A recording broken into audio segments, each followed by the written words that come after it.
Hello दोस्तों। मुझे उम्मीद है कि आप सभी अच्छे होंगे। दोस्तों, अब हम एनालिसिस करेंगे निफ्टी 50 का। बैंक निफ्टी के एनालिसिस की वीडियो चैनल पर अपलोड कर दी गई, आप वहां पे जाके देख सकते हैं। यहाँ पे सिर्फ और सिर्फ हम डिस्कशन करने वाले हैं निफ्टी 50 के बारे में। दोस्तों, सबसे पहले हम डिस्कशन करेंगे कि आज किस किस स्ट्रेटेजी ने काम किया, किसके अकॉर्डिंग प्रॉफिट बना, और एक लॉजिक भी समझेंगे जो कि काफी इंटरेस्टिंग है। पहली चीज, हमने आपको बताया था कि 18,000 एक रेजिस्टेंस बन सकता है। पहली चीज आपको बताई गई थी, अगर आपने बाइंग पोजीशन बनाई है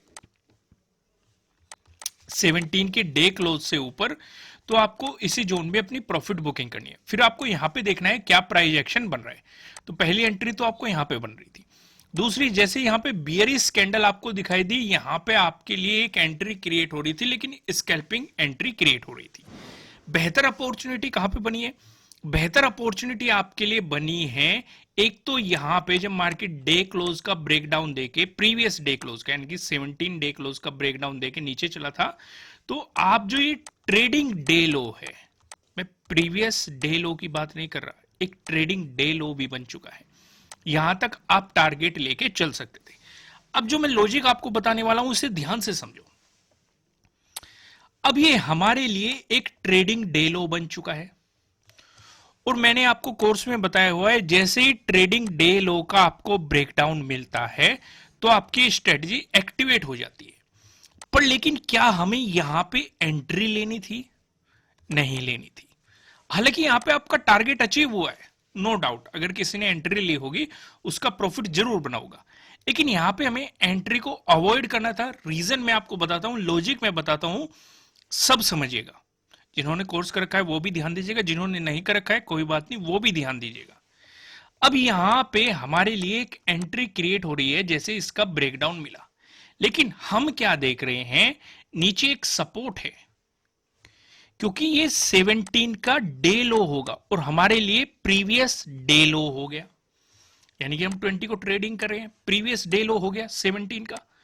तो समझदारी किसमें है कि जब हमें प्रीवियस डे लो का ब्रेकडाउन मिल जाए तभी आपके लिए एंट्री बनती है, ना कि ट्रेडिंग डे लो पे। हालांकि किसी ने यहां पे एंट्री ली होगी तब भी उसका प्रॉफिट बना होगा, लेकिन मैं आपको हमेशा एक बात कहता हूं, भले ही आप बाइंग साइड एंट्री ले रहे हो, एंट्री लेने से पहले ऊपर के रेजिस्टेंस देख लो कितनी दूरी पे है। अगर नजदीक है तो एंट्री को अवॉइड कर दो, उस रेजिस्टेंस के ब्रेकआउट का इंतजार करो। ठीक वैसे ही अगर आप सेलिंग साइड एंट्री लेने की सोच रहे हैं तो उससे पहले नजदीकी सपोर्ट देख लो। अगर सपोर्ट काफी नजदीक है तो एंट्री को अवॉइड कर लो, उस सपोर्ट के ब्रेकडाउन का इंतजार करो। जैसे कि यहां पे ट्रेडिंग डे लो, यहां से आपकी स्ट्रेटेजी एक्टिवेट हो रही थी, हमारी स्ट्रेटेजी एक्टिवेट हो रही थी, लेकिन नजदीकी एक सपोर्ट भी था प्रीवियस डे लो का। हो सकता था मार्केट यहां पे सपोर्ट लेके बाउंस कर जाता और आपका स्टॉप लॉस हिट हो जाता। तो बेहतर यह है कि भाई अगर सपोर्ट हमारा नजदीकी है, उस सपोर्ट को देख लो मार्केट किस तरीके से रिएक्ट कर रहा है। जैसे इसका ब्रेकडाउन दिया, यहां पे आपकी दो दो स्ट्रेटेजी एक्टिवेट हो गई। भाई ट्रेडिंग डे लो का भी आपको ब्रेकडाउन मिल गया, प्रीवियस डे लो का भी आपको ब्रेकडाउन मिल गया और बेहतरीन मोमेंटम मिला। समझ में आया? क्या लॉजिक प्रॉपर समझ में आया? अब हम समझते हैं कल के दिन हमें किस तरीके से प्लानिंग करनी है, कल के दिन हम किस तरीके से प्रॉफिट बना सकते हैं, इस सिचुएशन को समझते हैं। यहां पे दो रेड लाइन आपको दिखाई दे रही है। ऊपर वाला लाइन की बात करेंगे 17,865 की, नीचे वाला लाइन की बात करेंगे 17,818 की, जो कि आज का 20 का डे लो भी है। ठीक है, 20 का। तो जब तक मार्केट आपको इस जोन में दिखाई देता है, आपको मार्केट को जस्ट ऑब्जर्व करना है, मार्केट में कोई भी पोजीशन नहीं बनानी है। जैसे इसका ब्रेकआउट मिलता है तो आप बाइंग अपॉर्चुनिटीज ढूंढेंगे, जैसे ही आपको इसका ब्रेकडाउन मिलता है तो आप सेलिंग अपॉर्चुनिटीज ढूंढेंगे। यहां पे ध्यान से कुछ चीजें नोटिस किया करो, जो चीजें मैं आपको एनालिसिस में बताता हूं उन्हें खुद से भी ऑब्जर्व करने की कोशिश किया करो। हम यहाँ पे नोट क्या कर रहे हैं, एक तो हम यहाँ पे देखेंगे जो डे क्लोजिंग हुई है, 20 की डे क्लोजिंग हुई है और जो 20 का डे लो है, ये दोनों पास में है। समझ में आ रहा है कि नहीं मैं क्या समझाना चाह रहा हूं? अगर आपको डे क्लोजिंग से नीचे मार्केट चलता है तो सेलिंग नहीं करनी है। कब तक नहीं करनी है? जब तक कि डे क्लोजिंग का आपको ब्रेकडाउन नहीं मिल जाता। जैसे ही आपको डे क्लोजिंग का ब्रेकडाउन मिलता है उसके बाद एक आप सेलिंग पोजीशन लेके चल सकते हैं। सिचुएशन समझ में आई मैंने क्या बताया आपको? यहां पे जैसे ही आपको इसकी और यहां पे आपकी एक स्ट्रेटेजी एक्टिवेट भी हो जाएगी। प्रीवियस डे लो के ब्रेकडाउन वाले स्ट्रेटेजी आपके लिए यहां पे एक्टिवेट हो जाएगी। प्रॉपर उसके अकॉर्डिंग आप एंट्री, स्टॉप लॉस और टारगेट लेके चल सकते हैं। स्टॉप लॉस प्रॉपर लगाना, क्योंकि अगर आपकी स्ट्रेटेजी फेल होगी तो ये स्टॉप लॉस ही है जो आपकी मदद करेगा कि आपको कैसे लगाना है।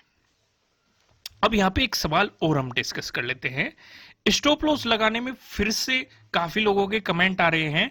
मैंने आज वाले वीडियो में भी डिस्कस किया स्टॉप लॉस आपको किस तरीके से लगाना है, कल वाली वीडियो में भी डिस्कस किया था स्टॉप लॉस किस तरीके से लगाना है। अब हम थोड़ा सा एडवांस चलते हैं।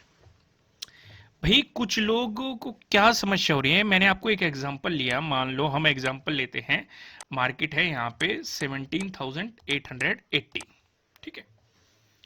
जैसे ही मार्केट इसका ब्रेकडाउन देगा तो क्या हम यहां पे सेलिंग पोजीशन लेंगे? चलो पहले तो हम यही डिस्कस कर लेते हैं। काफी लोग कहेंगे कि हां हम सेलिंग पोजीशन लेंगे, ठीक है। मैंने भी अभी आपको यह समझाया कि हम सेलिंग पोजीशन लेंगे। अब जो मैं समझाऊंगा ईमानदारी से कमेंट करना है किसने ये बात नोट करी। वीडियो के शुरुआत होने से पहले मैंने आपको एक बात समझाई थी शुरू में ही। जैसे ही हम ब्रेकडाउन होता है किसी इंपोर्टेंट लेवल का या हमारी स्ट्रेटेजी के अकॉर्डिंग हम सेलिंग पोजीशन बनाते हैं, लेकिन उससे पहले हम देखते हैं नजदीकी कोई सपोर्ट जोन तो नहीं है। अगर नजदीकी सपोर्ट जोन है, जैसे कि मैंने आपके साथ ये एग्जांपल डिस्कस किया था, तो हम एंट्री को अवॉइड करेंगे। ठीक वही कंडीशन यहां पे है कि भाई अगर इसका ब्रेकडाउन तो हमें मिल रहा है, लेकिन नजदीकी एक काफी इंपॉर्टेंट सपोर्ट जोन है। कौन सा? 17,800। याद आ रहा है कि नहीं? कुछ जो वीडियोस पहले से देख रहे हैं उन्हें 17,800 को देख के काफी कुछ याद आ रहा होगा। तो समझदारी किसमें है कि जब मार्केट 17,800 का भी ब्रेकडाउन दे दे तभी एक बेहतर सेलिंग पोजीशन बन सकती है, उससे पहले सेलिंग पोजीशन नहीं बन सकती। यानी कि हम यहां पे प्रीवियस डे लो की ब्रेकडाउन वाली स्ट्रेटेजी के अकॉर्डिंग मार्केट में पोजीशन नहीं बना सकते, क्योंकि नजदीकी सपोर्ट है। अगर ये सपोर्ट कहीं दूर होता, यहां पे होता तो बन जाती, और यही सपोर्ट हमारा क्या हो जाता? टारगेट बन जाता। समझ में आया मैंने क्या सिनेरियो आपको समझाया? तो यहां पे हम 17,800 का भी ब्रेकडाउन का इंतजार करेंगे। अब हम वापस आते हैं स्टॉप लॉस पे। स्टॉप लॉस का हम डिस्कशन कर रहे थे। एग्जाम्पल लेते हैं हम 17,800 का। मान लो मार्केट ने इसका ब्रेकडाउन दे दिया। मैंने आपको क्या कहा था? इसके प्रीमियम की वैल्यू चल रही है 200 रुपए, ठीक है। ये मैंने आपको समझाया था। देखो मैं वो तरीका बता रहा हूं जिस तरीके से मैं काम करता हूं। काफी लोगों का तरीका क्या होता है, वे प्रीमियम की वैल्यू देखते हैं और वहां पे स्टॉप लॉस लगाने की कोशिश करते हैं उसी के अकॉर्डिंग कि भाई वो ट्रिगर प्राइस में उन्हें क्या डालना है या टारगेट में वो क्या डाल रहे हैं। इस तरह की सिचुएशन पे मैं पर्सनली क्या प्रीफर करता हूं, मैं मतलब स्टॉप लॉस उस तरीके से नहीं लगाता। मैं सिर्फ और सिर्फ इंडेक्स को फोकस करता हूं कि भाई मैं मान लो अगर यहां पे आपका ब्रेकडाउन मिल रहा है, मैंने आपको कहा कि भाई 17,800 का भी ब्रेकडाउन मिलना चाहिए, तो मेरा स्टॉप लॉस कहीं यहां पे होगा, 17,800 पे लगाऊंगा। डिपेंडिंग ऑन अगर वॉल्यूम काफी अच्छा खासा आ रहा है या मार्केट फ्लक्चुएट कर रहा है तो मैं स्टॉप लॉस यहां पे अवॉइड करके यहां पे लगाऊंगा, यानी कि प्रीवियस डे लो से ऊपर लगा लूंगा, ठीक है। जैसे ही मेरा मार्केट में इंडेक्स को देखता रहूंगा, मैंने अपनी पोजीशन अगर बना ली तो मैं वापस इंडेक्स पे आ जाऊंगा। ना तो मैं प्रॉफिट देखने का, ना ही मेरा जो प्रीमियम है ये किस तरीके से एक्ट कर रहा है, मैं वो सिचुएशन नहीं देखने का। मेरा यहाँ पे टारगेट फिक्स होगा। मान लो मेरा टारगेट है यहां तक, भाई या तो मेरा टारगेट अचीव होगा, ठीक है, या फिर मेरा स्टॉप लॉस हिट होगा, या फिर अगर मुझे बीच में कुछ गड़बड़ नजर आ रही तो मैं यहीं कहीं बीच में निकल जाऊंगा। तो मैं क्या करता हूं, बस मैं देखता रहता हूं, जैसे टारगेट अचीव होगा मैं अपने प्रीमियम पे जाऊंगा और इसे कट कर दूंगा। यानी कि मैं वहां पे ट्रिगर स्टॉप लॉस पुट ही नहीं करता। देखो सबका तरीका अलग अलग होता है, ठीक है। मैं आपके साथ क्यों डिस्कस कर रहा हूं, क्योंकि मैं आपको इंडेक्स देखना सिखा रहा हूं कि आपके लिए इंडेक्स किस तरीके से काम करता है। चीजों को समझने की कोशिश करो। मैं आपको क्या समझाना चाह रहा हूं, बहुत गहरी बात है, इसे ध्यान से समझना। मैं प्रीमियम पे फोकस नहीं कर रहा हूं कि भाई क्या स्ट्राइक प्राइस का क्या प्रीमियम चल रहा है, मुझे उससे कोई मतलब नहीं है। मैं सिंपल अपने इंडेक्स को फॉलो कर रहा हूं कि भाई मुझे कहां पे सपोर्ट कहां पे रेजिस्टेंस दिखाई दे रहा है। मान लो मेरा टारगेट अचीव नहीं हुआ, मार्केट रिवर्स हो गया, मेरा स्टॉप लॉस कहीं यहां पे पड़ा है, जैसे ही मार्केट यहां पे आएगा तो मैं आंख बंद करके जो भी लॉस चल रहा है मैं जाऊंगा अपने प्रीमियम को कट कर दूंगा। समझ में आया मैंने आपको क्या समझाया? लेकिन फिर भी अगर कोई किसी को यह तरीका समझ में नहीं आ रहा है तो सिंपल सा आप वही रूल फॉलो कर सकते हैं आपकी रिस्क कैपेसिटी के अकॉर्डिंग कि आप दिन में कितना लॉस बुक कर सकते हैं। भाई किसी का होता है कि वो 1,000 बुक कर सकता है, किसी का होता है 5,000, किसी का होता है 10,000, डिपेंडिंग ऑन उनके पास कैपिटल कितना है और वो कितना रिस्क ले सकते हैं। रूल क्या होता है? 2% का रूल होता है। भाई जैसे ही आपकी कैपिटल का 2% लॉस में दिखा रहा है, आप पोजीशन को कट कर लो, अपना लॉस बुक कर लो। समझ में है? अब इससे ज्यादा सिंपल और इससे इजी डिस्कशन कुछ हो ही नहीं सकता। बिल्कुल ही मैंने सारी चीजें परत बाय परत खोल के समझा दी और 3 दिन से लगातार मैं आपको समझा रहा हूं स्टॉप लॉस। क्यों समझा रहा हूं? क्योंकि काफी लोगों के डाउट आ रहे हैं जो मैं कमेंट में पढ़ रहा हूं या इनबॉक्स में, या मुझे जो ईमेल आ रहे हैं, या कोर्स से रिलेटेड कुछ लोग वहीं पे कमेंट कर रहे हैं। तो मैंने इसे डिटेल में समझा दिया और सभी को समझा दिया कि स्टॉप लॉस सबसे मेन चीज है और किस तरीके से लगाना है, अलग अलग तरीके बता दिए। अब इससे ज्यादा स्टॉप लॉस लगाने के तरीके हो ही नहीं सकते। भाई अगर कुछ हो तो मुझे भी बता देना, मैं भी सीख लूंगा आपसे। ठीक है, यहां तक सिचुएशन क्लियर होगी। आइए अब वीडियो पे वापस आते हैं। देखो, कमेंट करके मुझे जरूर बताना ये जो चीजें मैंने डिस्कस करता रहता हूं वीडियो में, डिस्कस जरूरी है कि नहीं। मेरे हिसाब से तो जरूरी है, क्योंकि काफी कुछ चीजें डिस्कस हो जाती है, हमारा एक्सपीरियंस आपके काम आ जाता है, हमारा तरीका आपके काम आ जाता है, और कुछ ना कुछ इंफॉर्मेटिव भी होता है, कुछ अलग भी हो जाता है। आइए वापस आते हैं। तो ये सिनेरियो हम समझ गए।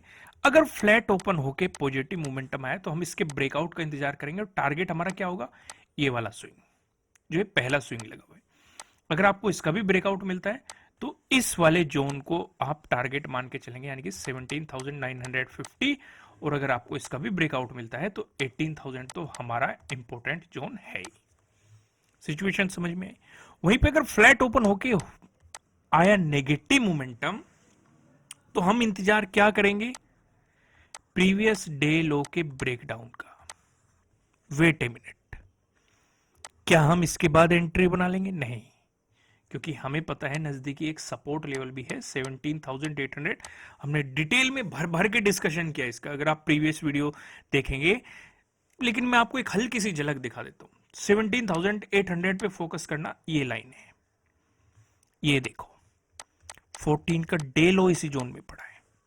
13 का देखो इंपोर्टेंट रेजिस्टेंस हमें देखने को मिला था, वापस आ जाओ। 10th का डे लो इसी जोन में पड़ा हुआ है, वापस आ जाओ।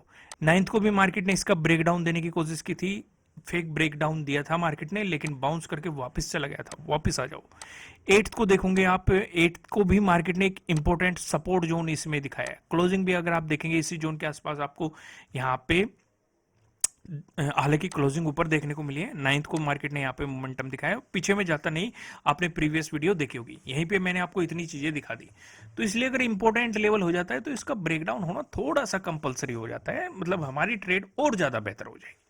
अगर आपको इसका ब्रेकडाउन मिलता है उसके बाद आप यहां पे देखेंगे इस वाले जोन पे, और 13 के डे लो पे आप फोकस कर सकते हैं, 17,725, और ऊपर की तरफ है 17,750। जैसे मार्केट 17,750 के जोन में आना शुरू करता है, आप अपनी प्रॉफिट बुकिंग स्टार्ट कर सकते हैं। ये आपके लिए अगला टारगेट रहेगा।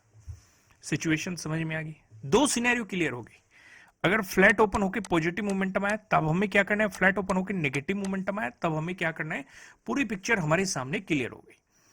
अब यहां पे डिस्कशन करते हैं, अगर गैप अप ओपन हो गया उस सिचुएशन पे हम क्या करेंगे। भाई उस सिचुएशन पे हम सिर्फ और सिर्फ इस लेवल पे फोकस करेंगे। भाई 17,900 पे मार्केट किस तरीके से रिएक्ट कर रहा है। भाई गैप अप कहां हो रहा है, 17,900 से नीचे हो रहा है, या 17,900 पे हो रहा है, या 17,900 से ऊपर हो रहा है। इन तीन सिनेरियो को डिस्कस करेंगे। अगर मान लो 17,900 से नीचे ओपन हो रहा है और डे क्लोजिंग से ऊपर हो रहा है, 20 की डे क्लोजिंग से, तो यहां पे हम ना तो बाइंग करेंगे और ना ही सेलिंग करेंगे। भाई बाइंग हमारे लिए तब बनेगी या तो मार्केट 17,900 का ब्रेकआउट दे दे, तब बाइंग बनेगी, या फिर मार्केट डे क्लोजिंग नहीं डे लो का भी ब्रेकडाउन दे दे, तब आपके लिए यहां पे सेलिंग बनेगी, और खासकर 17,800 का, क्योंकि नीचे की तरफ छोटे छोटे कदम पे सपोर्ट बैठे हुए हैं। ध्यान से अगर आप देखेंगे, एक सपोर्ट तो ये हो गया, क्या है ये, 20 की डे क्लोजिंग। दूसरा सपोर्ट ये हो गया, ये क्या है, 20 का डे लो। तीसरा सपोर्ट ये होगा 17,800, यानी कि नीचे कदम कदम पे सपोर्ट बैठे हुए। हमारे लिए एक बेहतर ट्रेड तभी बन सकता है मार्केट इनका ब्रेकडाउन दे दे। सिचुएशन समझ में। दूसरा सिचुएशन डिस्कस करते हैं। अगर मार्केट 17,900 पे ही गैप अप ओपन हो रहा है, यहां से आपको बाइंग साइड भी एंट्री मिल जाएगी और सेलिंग साइड भी। अगर बियरिश कैंडल दिखाई तो डे क्लोज तक आपका पहला टारगेट, इसका ब्रेकडाउन हो गया तो डे लो तक आपका दूसरा टारगेट, ये सिचुएशन रहेगी। इसका भी ब्रेकडाउन हो गया तो 17,800 तक आपका तीसरा टारगेट। अगर यहां पे बुलिश कैंडल आपको दिखाई दी तो वही आप अप्रोच लेके चल सकते हैं, 17,950 ब्रेकआउट मिला तो 18,000। क्लियर हो गया। अब यहां पे डिस्कशन करते हैं, अगर मार्केट 17,900 से ऊपर गैप अप हो तो यहां पे बाइंग को हमें एकदम अवॉइड कर देंगे, क्योंकि एक बड़ी गैप अप ओपनिंग हमें मिल जाएगी। हम यहां से सेलिंग अपॉर्चुनिटी ढूंढेंगे, या तो मार्केट गैप को फिल करने वापस आए तब हमारे लिए ट्रेड बन सकता है, या फिर मार्केट यहीं पे साइडवेज हो जाए और मोमेंटम ऊपर की तरफ दिखा दे तब ट्रेड बन सकता है, साइडवेज होकर नीचे की तरफ दिखा दे तब ट्रेड बन सकता है। समझ में आ गई। अब बात करते हैं, मार्केट अगर हो गया गैप डाउन ओपन, इस पे सिर्फ और सिर्फ हम नजर रखेंगे इस वाले लेवल पे। कौन सा लेवल है, 17,800। पहला डिस्कशन करते हैं, अगर मार्केट 17,800 से ऊपर ही ओपन हो रहा है, ऊपर हम क्या देख रहे हैं, नजदीकी हमारा 20 का डे लो भी है, 20 का डे क्लोज भी है। ठीक है, ये सिचुएशन हमें दिखाई दे रही है। तो क्या यहां से बाइंग बनेगी, बिल्कुल भी नहीं बनने की। ध्यान से समझो मैं क्या कहना चाह रहा हूं, क्योंकि मान लो अब ये सपोर्ट बने हुए, अगर इनका ब्रेकडाउन हो गया तो ये रेजिस्टेंस की तरह भी तो एक्ट करेंगे। तो अगर मार्केट यहां पे ओपन हो रहा है, एक रेजिस्टेंस तो यही हो गया 20 का डे क्लोज, इससे ऊपर डे क्लोजिंग वाला रेजिस्टेंस हो गया। तो बेहतर है हम इस स्विंग को निकलने देंगे, तब हम पोजीशन ले सकते हैं और टारगेट रख सकते हैं 17,900। इसका ब्रेकआउट आ गया तो 17,950, इसका ब्रेकआउट आ गया तो 18,000। सिचुएशन समझ में आई। तो क्या हम यहां से सेलिंग पोजीशन बनाएंगे, बिल्कुल भी नहीं। भाई सेलिंग पोजीशन हम तब बनाएंगे जब 17,800 का ब्रेकडाउन आ जाएगा। अब दूसरी पिक्चर समझते हैं। मान लो गैप डाउन ओपन हो गई 17,800 पे, गैप डाउन ओपन हो गया मार्केट, तो क्या यहां से बाइंग कर लेंगे, बिल्कुल भी नहीं करने की, क्योंकि हमें पता है भाई जो हमारे लिए अब सपोर्ट बने हुए हैं कदम कदम पर, उनका ब्रेकडाउन होते हुए एकदम से रेजिस्टेंस में बदल जाएंगे। तो बेहतर है हम इन रेजिस्टेंस का ब्रेकआउट होने देंगे, तभी हम बाइंग करेंगे, यानी कि 17,865 का, उससे पहले नहीं करेंगे। लेकिन यहां से सेलिंग अपॉर्चुनिटी मिल जाएगी अगर मार्केट 17,800 से नीचे प्राइस सस्टेन कर गया 15 टू 20 मिनट। ठीक है, या फिर यहां पे कोई बियरिश कैंडलस्टिक पैटर्न आपको नजर आ गया, बियरिश चार्ट पैटर्न नजर आ गया, तो आप तुरंत भी सेलिंग पोजीशन बना सकते हैं। समझ में आ गया आपको पूरी सिचुएशन। दोस्तों अब मैं सीधा आपको लेके चलता हूं पिवट पॉइंट की तरफ। लाइक टारगेट मैं यहां पे लिख देता हूं, 5,000 लाइक टारगेट है। अगर आपको निफ्टी 50 में एक पॉजिटिव मोमेंटम देखने को मिला, इस सिचुएशन पे जो हमें पहला रेजिस्टेंस नजर आ रहा है 17,896 पे नजर आ रहा है, अगर आपको इसका ब्रेकआउट मिलता है, जो हमें दूसरा रेजिस्टेंस नजर आ रहा है 17,954 पे नजर आ रहा है, अगर आपको इसका भी ब्रेकआउट मिलता है, जो हमें तीसरा रेजिस्टेंस नजर आ रहा है। तीसरा रेजिस्टेंस बताने से पहले मैं आपको बता दूं, आपके लिए किसी भी तरह का ना तो कोई बाय रिकमेंडेशन है, ना ही कोई सेलिंग रिकमेंडेशन है, ये जस्ट एजुकेशनल पर्पज से बनाई गई एनालिसिस वीडियो है। इन्वेस्ट करने से पहले आपको अपनी रिसर्च करनी है, अपने इन्वेस्टर की सलाह लेनी है, क्योंकि प्रॉफिट भी आपका होने वाला है, लॉस की जिम्मेदारी भी आपको अपने आप लेनी है। दोस्तों यहाँ पे अगर तीसरे रेजिस्टेंस की बात करेंगे, ये 18,011 पे आपको तीसरा रेजिस्टेंस दिखाई दे रहा है। मोटा मोटा आप इसे क्या समझेंगे, 18,000 पे। ठीक है, वहीं पे अगर हम बात करें, अगर आपको निफ्टी 50 में एक नेगेटिव मोमेंटम देखने को मिला, इस सिचुएशन पे जो हमें पहला सपोर्ट नजर आ रहा है 17,804 पे नजर आ रहा है। अगर आपको इसका ब्रेकडाउन मिला, जो दूसरा सपोर्ट नजर आ रहा है 17,739 पे नजर आ रहा है। अगर आपको इसका भी ब्रेकडाउन मिला, जो हमें तीसरा सपोर्ट नजर आ रहा है 17,690 पे, आपको यहाँ पे तीसरा सपोर्ट नजर आ रहा है। दोस्तों इस वीडियो को लाइक कीजिएगा, कमेंट करके मुझे जरूर बताना कि 3 दिन से मैं आपको स्टॉप लॉस का कॉन्सेप्ट समझ में आ रहा हूँ, कुछ समझ में आया कि नहीं, आपको कुछ अलग सीखने को मिला कि नहीं। आपको नए हो सब्सक्राइब कीजिएगा और बेल आइकन प्रेस कीजिएगा, जिससे आपको आने वाली वीडियोस के नोटिफिकेशन मिल सकेगी। फिलहाल इस वीडियो में इतना ही, फिर मिलेंगे किसी नेक्स्ट वीडियो में किसी अच्छे कंटेंट के साथ। Thank you.